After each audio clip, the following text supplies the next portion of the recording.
Shalom Bapak Ibu yang terkasih di dalam Tuhan. Salam sejahtera. Haleluya, puji Tuhan. Selamat Hari Paskah. Hari ini kita percaya adalah hari kebangkitan Tuhan yang terjadi 2000 tahun yang lalu. Saudara, saya percaya merayakan Paskah bukan hanya sebatas perayaan biasa. Karena kebangkitan Tuhan dari kematiannya pada hari ketiga ini, itu adalah yang membawa ketentuan-ketentuan yang tidak bisa dibatalkan. Ketentuan-ketentuan yang mutlak. Ketentuan-ketentuan yang absolut.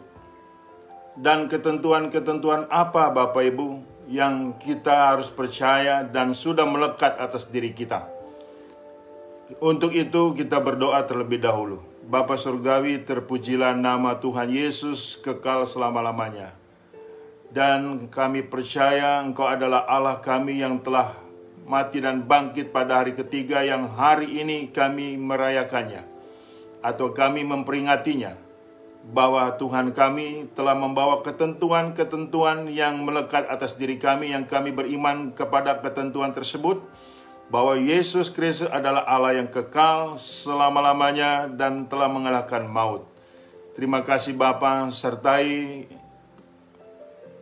pemberitaan firman di hari ini. Terpuji-pujilah nama Tuhan kekal selama-lamanya. Dalam nama Tuhan Yesus kami sudah berdoa dan mengucap syukur. Haleluya, amin. Haleluya, salam Bapak Ibu. Puji Tuhan, hari ini kita percaya bahwa Yesus telah bangkit dari kematian, bahwa Yesus tidak bisa dikalahkan oleh kematian. Puji Tuhan. Saudaraku, bicara kebangkitan adalah bicara nilai yang luar biasa. Dan tema pada hari ini bicara soal kebangkitan yang menentukan. Menentukan dalam hal apa Bapak Ibu, dan ketentuan apa saja yang kita terima untuk seumur hidup kita. Puji Tuhan, saudaraku. Sebab ketentuan-ketentuan ini siapapun tidak bisa membatalkannya. Dan sampai kapanpun. Kecuali Bapak Ibu murtad. Ya, kecuali Bapak Ibu murtad. Jadi saudaraku, yang pertama, kebangkitan Yesus adalah yang menentukan mengalahkan maut. Ketentuan yang pertama mengalahkan maut. Saya ambil dalam Roma pasal 6 ayat 8 sampai 9. Roma pasal 6 ayat 8. Jadi jika kita telah mati dengan Kristus, kita percaya bahwa kita akan hidup juga dengan Dia. Karena kita tahu bahwa Kristus sesudah Ia bangkit dari antara orang mati, tidak mati lagi. Maut tidak berkuasa lagi atas Dia. Puji Tuhan, saudaraku.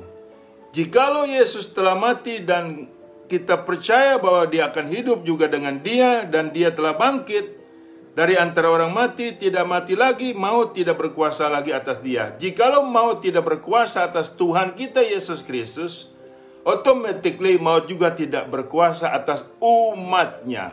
Apa itu maut, saudaraku? Maut adalah kerajaan kegelapan. Jikalau orang di luar Yesus diambil oleh maut, dijemput oleh maut. Kalau kita tidak, kita bukan dijemput oleh maut, kita dijemput oleh Tuhan sendiri, Yesus Kristus. Atau dijemput oleh malaikat-malaikatnya. Puji Tuhan, saudaraku. Kemudian saya sambung dalam 1 Korintus 15 ayat 55 sampai 58. Hai maut, di mana kemenanganmu? Hai maut, di mana kesengatmu? Sengat maut ialah dosa dan kuasa dosa ialah hukum Taurat. Tetapi syukur kepada Allah yang telah memberikan kepada kita kemenangan oleh Yesus Kristus Tuhan kita. Karena itu saudaraku yang kekasih, berdirilah teguh, jangan goyah. Dan giatlah selalu dalam pekerjaan Tuhan, sebab kamu tahu bahwa dalam persekutuan dengan Tuhan jerih payahmu tidak sia-sia. Jadi saudaraku, maut tidak ada lagi sengatnya dan maut sudah dikalahkan. Kemenangan maut dibatalkan, dikalahkan, dihancurkan. Dan kemenangan Yesus Kristus telah dinyatakan. Jadi setiap kita yang bekerja di ladang Tuhan, yang menjadi umat Tuhan, Kita bekerja, saudaraku, tidak lagi di dalam maut dan tidak menghasilkan maut, tetapi menghasilkan hidup yang kekal. Karena kita bekerja untuk Tuhan kita, Yesus Kristus, sebagai alat dan kemuliaannya. Bapak Ibu harus paham sebagai orang Kristen di sini. Jangan sampai kondisi kita, saudaraku, hidup dalam ketakutan, hidup dalam kelemahan, hidup di dalam kebimbangan, saudaraku. Ini penting bagi setiap kita. Maut sudah dikalahkan oleh Tuhan kita Yesus Kristus, dan kita pun bagian yang sudah mengalahkan maut. Dan maut tidak berkuasa lagi atas kita. Dan jikalau kita mati, bukan maut yang menjemput kita, tetapi Tuhan sendiri yang menjemput kita. Haleluya. Sebuah nilai kebanggaan yang luar biasa. Ini ketentuan. Ini ketentuan yang sudah dinyatakan 2021 tahun yang lalu. Dan siapapun tidak bisa membatalkannya. Saudaraku, puji Tuhan bahwa yang percaya kepada Yesus Tuhan sudah mengalahkan maut. Dan jangan lupa, saudaraku, hari ini ada hari Paskah, dan selamat Paskah. Selamat berkemenangan, selamat memiliki kelepasan daripada maut. Puji Tuhan, saudaraku. Yang kedua, saudaraku, ketentuan mengalahkan kebimbangan. Ketentuan mengalahkan kebimbangan. 1 Korintus 15 ayat 29 sampai 32. Jika tidak demikian, apakah faedahnya perbuatan orang-orang yang dibaptis bagi orang mati? Kalau orang mati sama sekali tidak dibangkitkan, mengapa mereka mau dibaptis bagi orang-orang yang telah meninggal? Dan kami juga, mengapakah kami setiap saat membawa diri kami ke dalam bahaya? Saudara-saudara, tiap-tiap hari aku berhadapan dengan maut. Demikian kebanggaanku akan kamu dalam Kristus Yesus Tuhan kita. Aku katakan bahwa hal ini benar.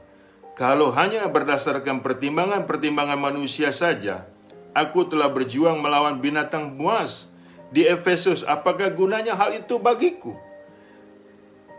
Jika orang mati tidak dibangkitkan, maka marilah kita makan dan minum, sebab besok kita mati. Bapak Ibu yang terkasih Tuhan, pikiran Paulus waktu itu sama dengan pikiran orang-orang lain. Mungkin juga sama dengan pikiran kita pada awalnya. Dan sama juga pikiran ini dengan pikiran saya.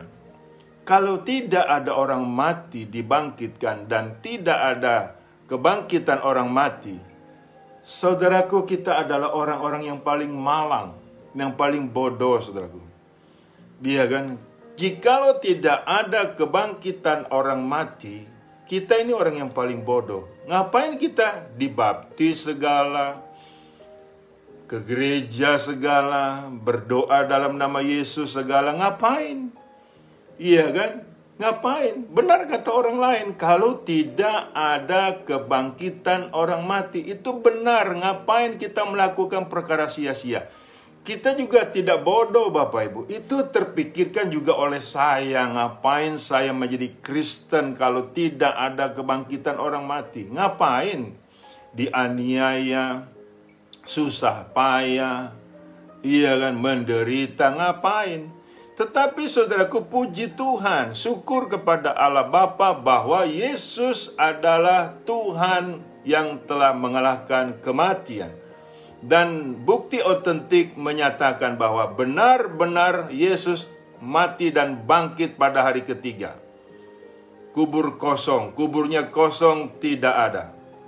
Saudaraku, kitalah yang menjadi saksi, Alkitablah menjadi saksi, dan iman kitalah yang menjadi saksi. Bahwa ternyata ada kebangkitan orang mati yang bernama Tuhan Yesus Kristus. Itu awalnya disadari oleh Rasul Paulus. Paulus mengatakan, ngapain saya susah-susah? Selalu berhadapan dengan maut, selalu berhadapan dengan binatang buas, menginjil, kalau tidak ada orang mati dibangkitkan. Tapi puji Tuhan, saudaraku, kebimbangan kita, kalau sampai ada hari ini, hapus Bapak Ibu. Anda tidak perlu lagi bimbang bahwa Yesus mati dan Dia telah bangkit. Yang hari ini kita merayakan Paskah, iya kan, hari kemenangan, hari kebebasan dari nilai-nilai ikatan dosa, dari nilai-nilai ikatan maut, dari nilai-nilai ikatan kebimbangan. Banyak orang Kristen, saudaraku, bimbang dalam hal ini. Banyak sekali orang Kristen bimbang dalam hal ini, saudaraku. Jadi kondisi itu patut disayangkan, saudaraku. Patut disayangkan. Dari mana Pak Pendeta tahu banyak orang Kristen bimbang Yesus itu bangkit? Gampang sekali Bapak Ibu, gampang sekali. Caranya adalah mereka belum mempertuhankan Yesus Kristus dalam hidupnya secara mutlak, secara absolut. Dan belum menjadikan Yesus Tuhan satu-satunya yang adalah sumber kekuatan mereka, sumber pengharapan mereka. Dari mana pula kita tahu Pak Pendeta? Dari mereka-mereka yang kedukun, dari mereka-mereka yang percaya ramalan, dari mereka-mereka yang percaya paranormal. Orang-orang Kristen semacam itulah yang hatinya bimbang atas kebangkitan Yesus dari kematian. Hari ini saya tegaskan sebagai hamba Tuhan, Yesus bangkit dari kematian. Ingat baik, ini menjawab kebimbangan. Ketentuan mengalahkan kebimbangan harus segera untuk kita laksanakan. Kita percaya Bapak Ibu. Kalau tidak demikian, hatimu dalam kebimbangan terus-menerus. Saudaraku, orang bimbang tidak akan pernah mendapat sesuatu dari Tuhan. Orang bimbang akan mencelakakan dirinya. Tidak ada pembelaan dari Tuhan. Orang bimbang, saudaraku, hidupnya selalu nilai ragu-ragu. Hidup di dalam keraguan. Makanya mereka butuh dukun, butuh paranormal, butuh ramalan. Kalau kita tidak, kita hanya butuh Yesus Kristus. Tatkala kita berseru, Tuhan menolong kita. Yeremia 33:3. Dan Tuhan akan menjawab seruan kita. Haleluya. Allah kita adalah Allah yang hidup. Allah yang telah mengalahkan kematian. Camkan itu baik-baik Bapak Ibu. Di dalam imanmu, di dalam dirimu, di dalam masa depanmu, di dalam seluruh nilai kehidupanmu. Bahwa Yesus telah mati dan telah bangkit pada hari ketiga. Haleluya. Puji Tuhan. Saudaraku, yang ketiga kita lihat. Satu ayat lagi saya baca. Kolose 2:12. Karena dengan dia kamu dikuburkan dalam baptisan, dan di dalam dia kamu turut dibangkitkan juga oleh kepercayaanmu kepada kerja kuasa Allah, yang telah membangkitkan dia dari orang mati. Kamu juga meskipun dahulu mati oleh pelanggaranmu dan oleh karena tidak disunat secara lahiriah, telah dihidupkan Allah bersama-sama dengan dia sesudah ia mengampuni segala pelanggaran kita. Mengampuni segala pelanggaran kita dengan menghapuskan surat hutang yang oleh ketentuan-ketentuan hukum mendakwa dan mengancam kita. Dan itu ditiadakannya. Dengan memakukannya pada kayu salib, ia telah melucuti pemerintah-pemerintah dan penguasa-penguasa dan menjadikan mereka tontonan umum dalam kemenangannya atas mereka. Haleluya.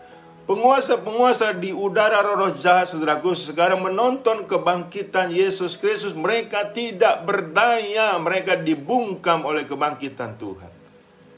Yesus telah mengalahkan maut.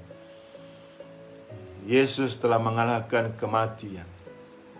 Saudaraku yang terkasih di dalam Tuhan, jangan bimbang. Jangan bimbang, saudaraku. Sebagaimana saya tidak bimbang, Anda pun harus tidak bimbang. Sambutlah kemenangan ini, bahwa Yesus telah bangkit dari kematian. Dan ketentuan melawan kebimbangan, mengalahkan kebimbangan, saudaraku, sudah dinyatakan. Iya kan, sudah dinyatakan. Jadi setiap kita harus percaya, mutlak, absolut, bahwa Yesus bangkit dari kematian. Selanjutnya, yang ketiga, ketentuan mengalahkan kematian. Ketentuan mengalahkan kematian. Saya buka dalam Yohanes pasal 12, Yohanes pasal 11 ayat 25. Jawab Yesus, akulah kebangkitan dan hidup. Barang siapa percaya kepadaku, ia akan hidup walaupun ia sudah mati. Nubuatan ini, saudaraku, dinyatakan Yesus sebelum dia mati dan sebelum dia bangkit. Tatkala dia sudah mati dan bangkit, nubuatan ini tergenapi. Itu sudah ditentukan. Itulah ketentuan. Akulah kebangkitan dan hidup. Barang siapa percaya kepadaku, ia akan hidup walaupun sudah mati. Haleluya, saudaraku. Haleluya. Jadi kematian, saudaraku, tidak bisa mengikat kita selamanya. Sebab itu sudah dikalahkan oleh Yesus Kristus. Jadi, saudaraku, Yesus bangkit itu mengalahkan kematian. Ini nyata dan fakta. kita pun akan menerima kondisi ini dan sudah menerima hal itu. Itu ketentuannya secara kekal. Jadi saudaraku, hidup adalah Kristus, mati adalah keuntungan. Puji Tuhan. Hidup adalah Kristus, mati adalah keuntungan. Saudaraku, seringkali orang Kristen takut mati. Tidak usah takut mati. Hidup ini adalah keuntungan kalau bagi Kristus. Mati bukan nilai yang tabu. Bicara mati bukan bicara yang tabu. Yang sementara orang bilang, oh mati tabu segala macam, ciong segala macam. Tidak perlu ditakutkan. Kalau kita tidak bicara kematian, kita akan tidak menyadari kita akan mati. Kematian itu adalah bukannya nilai-nilai tertutup, tapi terbuka. Terbuka, saudaraku, dalam kekristenan. Dan setelah kita mati, kemudian kita bangkit sama dengan Kristus. Ya, ini tidak bisa dijelaskan oleh kepercayaan lain. Kepercayaan lain tidak jelas bicara setelah kematian. Iya kan, nggak jelas, saudaraku. Tapi dalam Kristus nyata. Hidup adalah Kristus, mati adalah keuntungan. Roma 6 ayat 4 dan 5. Dengan demikian kita telah dikuburkan bersama-sama dengan Dia oleh baptisan dalam kematian, supaya sama seperti Kristus telah dibangkitkan dari antara orang mati oleh kemuliaan Bapa. Demikian juga kita akan hidup dalam hidup yang baru. Sebab jika kita telah menjadi satu dengan apa yang sama dengan kematiannya, kita juga akan menjadi satu dengan apa yang sama dengan kebangkitannya. Haleluya, puji Tuhan. Hari ini kita percaya bahwa Yesus telah mengalahkan kematian dan Dia telah bangkit dari kematian. Dan landasan firman Allah ini adalah landasan yang sudah ditentukan bagi iman percaya kita kepada Yesus Tuhan. Jadi Bapak Ibu tidak perlu bimbang, tidak perlu ragu. Ya Bapak Ibu, jangan takut. Saya sering kali berkhotbah di dalam kedukaan. Banyak pertanyaan-pertanyaan atas orang Kristen. Pak Pendeta, padahal udah Kristen Bapak Ibu. Apakah orang mati, iya kan, masih ada bergentayangan rohnya di dalam rumah kami? Saudara, itu ajaran sesat. Itu ajaran dongeng tahayul. Kita harus berkiblat kepada Alkitab, kepada firman Allah. Hari ini kabar baik Bapak Ibu. Yesus mengalahkan kematian dan Dia bangkit. Kalau kita percaya kepada Yesus Kristus, kita akan bangkit walaupun awalnya kita mati. Kebangkitan adalah nilai kekekalan. Sudah, kondisi itu ditentukan bagi setiap orang percaya. Jangan ragu. Tidak ada gentayangan-gentayangan begitu. Itu iblis yang menyamar sebagai malaikat terang. Ini penting untuk kita pahami supaya kita tidak terkecoh Bapak Ibu. Supaya kita tidak menundukkan diri kepada kerajaan kegelapan. Kita hanya menundukkan diri kepada kerajaan sorga, yaitu di dalam Yesus Kristus. Dan hidup kita sebagai alat kemuliaan Tuhan. Sebagai alat warga kerajaan sorga. Jadi yang ketiga, Yesus menentukan telah mengalahkan kematian. Bukti otentiknya ada dan nyata. Yang minimal bukti otentiknya di dalam diri kita, di dalam iman kita. Haleluya. Puji Tuhan. Firman Tuhan tidak pernah kembali dengan sia-sia. Yang keempat, ketentuan mengalahkan penderitaan. Filipi 3, 10-11. Ketentuan mengalahkan penderitaan. Yang kukendaki ialah mengenal Dia dan kuasa kebangkitannya dan persekutuan dalam penderitaannya, di mana aku menjadi serupa dengan Dia dalam kematiannya, supaya aku akhirnya beroleh kebangkitan dari antara orang mati. Puji Tuhan, saudaraku. Penderitaan bukan satu hal yang aneh, saudaraku. Penderitaan tidak perlu kita hindari kalau memang itu Tuhan izinkan. Setiap keadaan kondisi kita itu atas seizin Tuhan. Kalau tidak seizin Tuhan, Bapak Ibu, tidak terjadi. Kalau hari ini engkau menderita, menderitalah oleh karena Kristus. Bukan menderita oleh karena dosa. Bukan menderita oleh karena kejahatan. Bukan menderita karena tabur tuai. Tapi menderita karena Kristus. Oleh karena menderita kita karena Kristus, saudaraku, sama dengan Kristus yang awalnya menderita, tetapi kemudian dia bangkit. Nah, jadi Yesus ini kebangkitannya menentukan kita mengalahkan penderitaan. Jangan kalah dengan penderitaan, Bapak Ibu. Saya sangat miris kalau banyak melihat orang Kristen kalah dengan penderitaan, sehingga akhirnya menyimpang imannya, bahkan telah lari daripada nilai kekristenan dan murtad. Ya, saudara, ini bahaya bagi hidup kita di alam kekal, tidak di dalam surga dalam kondisi seperti itu. Kalau kita menderita, kita yakin ini di dalam Tuhan, penderitaan kita oleh karena Tuhan. Saudaraku, pencobaan-pencobaan yang datang tidak melebihi kekuatanmu, dan engkau tidak dibiarkan jatuh sampai tergeletak. Menderita kita tidak seberapa dibandingkan kita, saudaraku, menerima upah yang hebat, yang luar biasa, menerima kebangkitan, menerima hidup kekal selama-lamanya dalam kerajaan surga. Sabar dalam penderitaan, Bapak Ibu. Kita harus bersabar. Ini sebuah proses, dan ini sebuah fakta real. Di dalam Yesus ada nilai-nilai penderitaan, ada nilai-nilai kematian, ada nilai-nilai kebangkitan. Puji Tuhan. Jadi saudaraku, di dalam Yesus ada ketentuan mengalahkan penderitaan. Kita tidak perlu takut dengan penderitaan, Bapak Ibu. Maju terus di dalam Kristus Yesus, supaya Bapak Ibu tak terkalahkan oleh penderitaan. Memang seringkali, saudaraku, si jahat ingin terus mencobai kita, tetapi Tuhan membela kita. Kalau kita setia, Bapak Ibu, ya, kita akan menerima mahkota kehidupan. Haleluya. Puji Tuhan. Puji Tuhan, saudaraku. Satu ayat lagi, satu pasal lagi maksud saya. Efesus 1, ayat 19 sampai 23. Dan betapa hebat kuasanya bagi kita yang percaya sesuai dengan kekuatan kuasanya, yang dikerjakannya di dalam Kristus dengan membangkitkan dia dari antara orang mati dan mendudukkan dia di sebelah kanannya di sorga, jauh lebih tinggi dari segala pemerintah dan penguasa dan kekuasaan dan kerajaan dan tiap-tiap nama yang dapat disebut, bukan hanya di dunia ini saja, melainkan juga di dunia yang akan datang. Dan segala sesuatu telah diletakkannya di bawah kaki Kristus, dan dia telah diberikannya kepada jemaat sebagai kepala dari segala yang ada. Jemaat yang adalah tubuhnya, yaitu kepenuhan dia yang memenuhi semua dan segala sesuatu. Haleluya. Hebat sekali, saudaraku. Ini tidak bisa digambarkan dengan hanya kata-kata.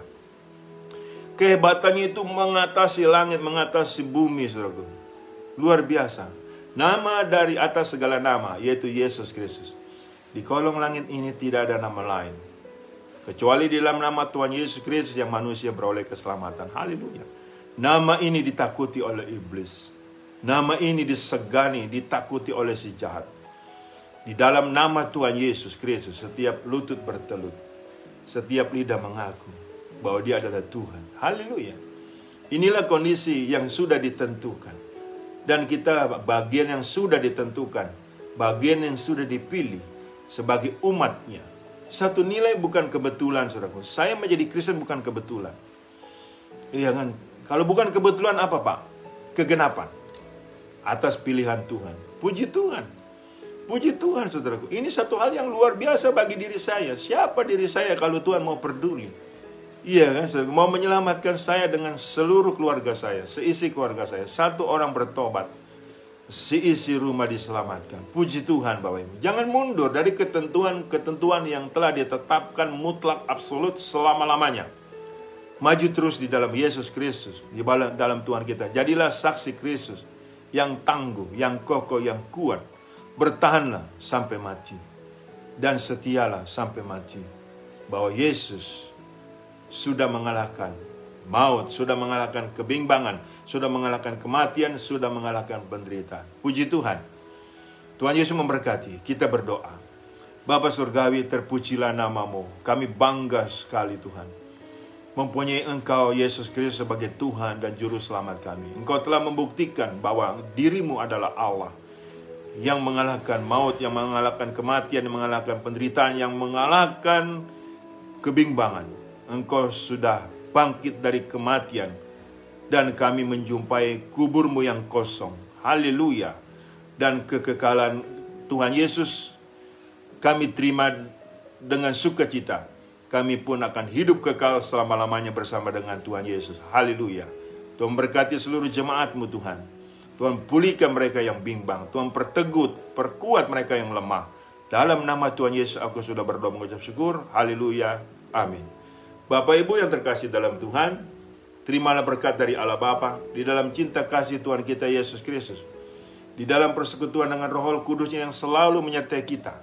Mulai dari saat ini sampai Maranatha, Tuhan Yesus datang kedua kalinya, menjemput kita dalam kemuliaannya, dan kita pun layak menerima kemuliaan Tuhan dari kekal sampai kekal. Tuhan Yesus memberkati kita sekalian. Selamat Hari Paskah. Selamat berkemenangan. Haleluya.